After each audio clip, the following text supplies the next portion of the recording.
that Silver Arrow, where I'm about to show you our newest find. This is a 1967 912,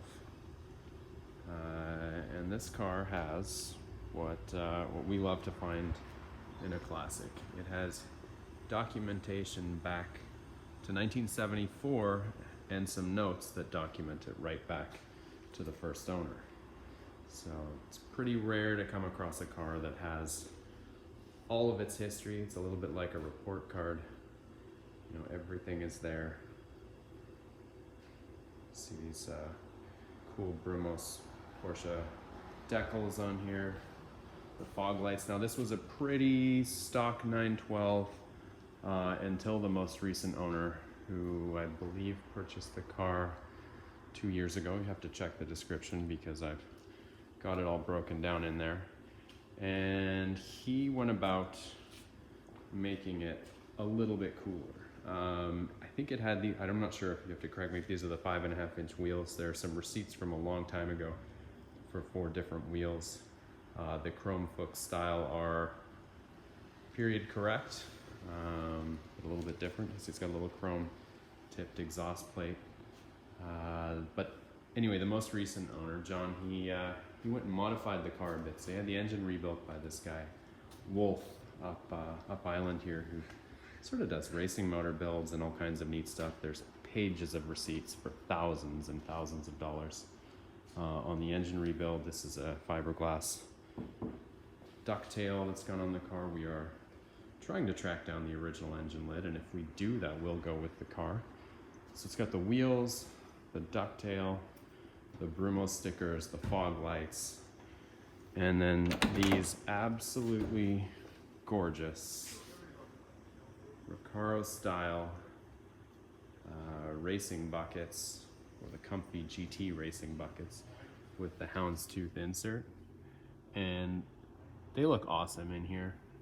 That is a very, very comfy and cool setup for this car.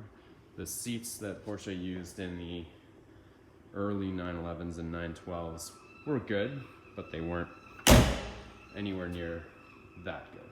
So that is very cool. Step back so you can get a good look here.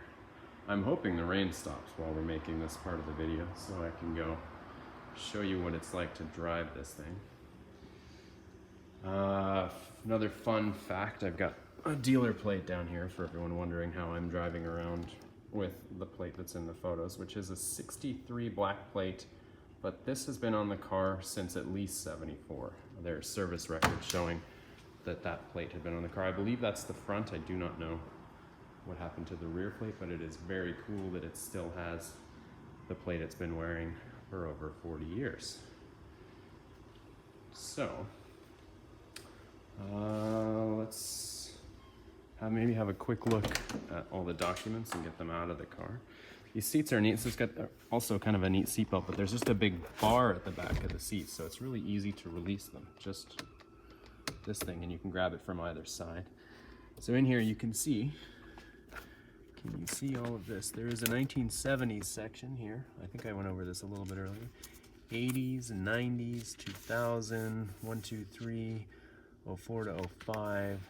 You've got all kinds of references, smog insurance, legal docs, more history. So that's 07 to 10, 10 to 17, and then this entire book is all the recent stuff. So it is pretty ridiculous how much service history is here. You can replace the car, you can rebuild the car. It's really hard to replace original documentation, which is why I always encourage people to scan every little piece. So we are in. Let's see how she starts today.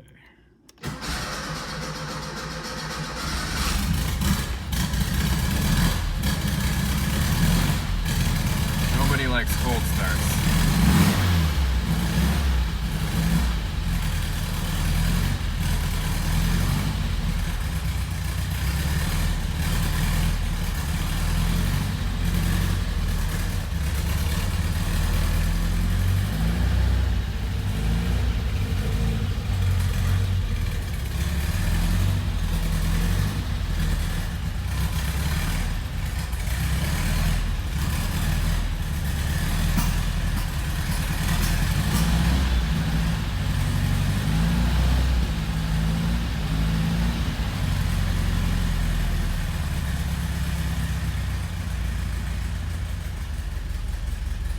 Really wants to warm up first.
So these are records from the 70s,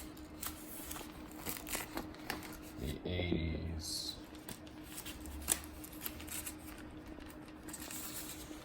the 90s, all of those, the 2000s, all sorted by years, so 01, 02, 03, 04, 05, some references, smog inspections, legal documents, insurance renewals, and then it gets on to 2007 to 2010, and 2010 to 2017. And then this entire binder, I will scan. It has all of the receipts for the last 3 years, and there are a lot.